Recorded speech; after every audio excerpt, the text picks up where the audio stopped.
So ayan, good morning mga ka-warriors. Ayan, so welcome po kayo muli sa aking YouTube channel. Ayan, so mga ka-warriors, ngayon mayroon tayo ipakikita, no. Ayan, so pinaka tips para masanay ang ating mga sisiw. So sisiw pa lang, sanay na sila mag-akyat baba. Lalo na pag malalaki, pag nilagay na natin sa tipi, ayan, so akyat baba na sila mga ka-warriors, ano. Ayan, so ipakikita ko sa inyo mga ka-warriors kung paano sanayin. At saka double purpose yung ating ginawa mga ka-warriors. So nalilibang na sila, akyat baba, at saka napapraktis pa ang kanilang pakpak. So sisiw pa lang, at saka nasasanay na sila sa palipad-lipad, akyat baba mga ka-warriors, ano. Ayan, so pero bago yan mga ka-warriors, ayan, so maraming salamat pa rin mga ka-warriors sa panonood nyo ng ating mga simpleng video na ginagawa. Ayan, so sa mga solid subscriber ko dyan, ayan, so big shout out sa inyong lahat mga ka-warriors. Ayan, so ingat kayo palagi. Ayan, so ipakikita na natin mga ka-warriors kung ano ang ginawa natin sa ating mga sisew. Tips para maliit pa lang sila, sanay na. Kasi mayroon bagang mga manok na malalaki na so hindi sila sanay mag-akit baba sa dapuan. Ayan, so ito ang ginawa natin para sisiw pa lang sanay na sila. So subok ko ito mga ka-warriors, ginagawa ko talaga to. Kaya pag binaba natin, nilagay natin sa cord, ayan, akala mo sanay na mga ka-warriors, kahit iwanan mo sa hapon, so hindi na sila mapapasama. So dadapo na antimano sila doon sa kanilang dapuan na ating ginawa. Ayan, kasi sisiw pa lang mga ka-warriors, sanay na sila. Ayan, so ito mga ka-warriors, pakikita ko sa inyo, samahan niyo ako. So ayan mga ka-warriors, so ayan, akyat baba sila. Oh, yun.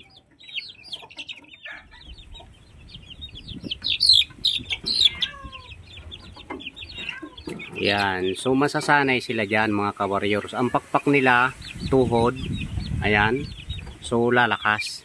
Gawa ng mayroon tayong ginawa sa kanila na pinaka akyat babaan nila. So lalakas ang pakpak. So double purpose yan mga ka-warriors. So malilibang sila. Imbis na lagi na lang silang ganyan sa ibaba, so yung iba ay gustong akyat baba. Yan, so nalilibang sila. So nasasanay ang pakpak nila.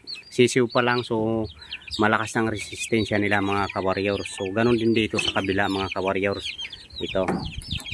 Ayan, so ginawaan din natin yan para sisiw pa lang sila malakas na at sanay na sila sa akyat baba.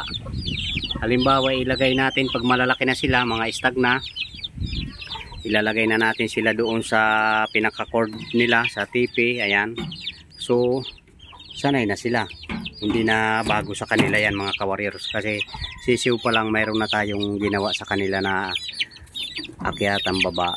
Ayan, yung lipad-liparan nila, yung dapuan. Ayan mga ka-warriors.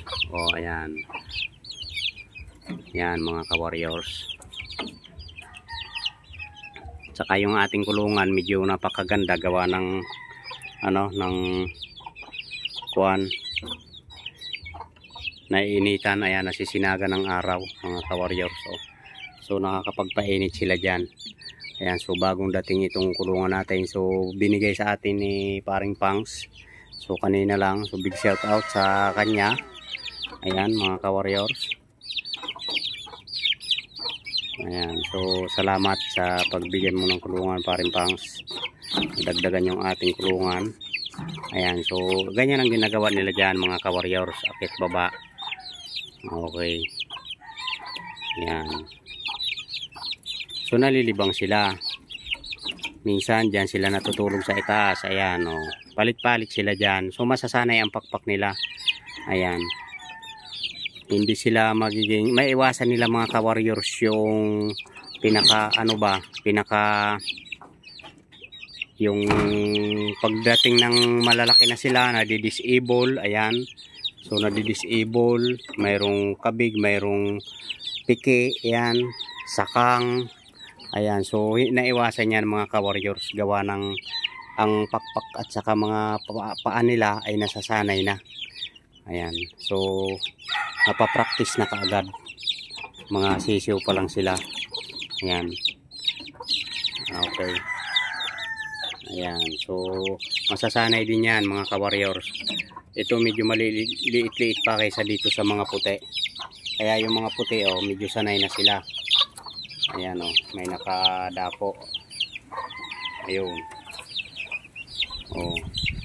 Ayun. So, ito mga ka-warriors, masasanay din yan. Ayan. So, mamaya lang yan, eh, may nakadapo niya yan. Ayan. Ayan, so anak ng ating sampid yan at saka si Misong. Yan yung bilinag natin nung nakaraan mga ka-warriors, yung si Misong. Yan yun yung tatlong bulik na mga itim. Yan yun anak ni Misong.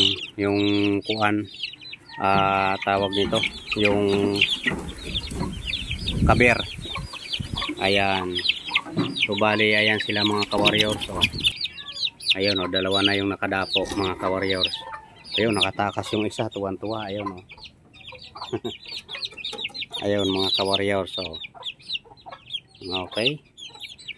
So nasasanay ang pakpak nila mga ka-warriors, di ba? Siguro naman eh kahit papano mga ka-warriors, yung ginawa ko dito ay makakatulong sa kanila sa resistensya nila. Ayan, so double purpose yan. Nasasanay na ang pakpak nila, nalakas, pampalakas ng tuhod, nalilibang sila. At saka masasanay sila sa pagdating ng ilalagay na natin sila sa cord area, may dapuan. So madali sila matuto. Ayan, so magagawa nila agad yung pag-akyat doon sa kanilang dapuan na ating gagawin pag malalaki na sila mga ka-warriors. Ayan. Ayan, oh. So yan ang kanilang pampalakas ng tuhod. O yun, akyat baba sila. Ayan mga ka-warriors, ano? Ayan, so maraming salamat mga ka-warriors sa panonood nyo ng ating mga video, mga simpleng video na ating ginagawa, sa mga pagsuporta ninyo. Ayan, so maraming salamat mga ka-warriors. Big shout out, ingat kayo palagi mga ka-warriors. Ayan, see you next video mga ka-warriors.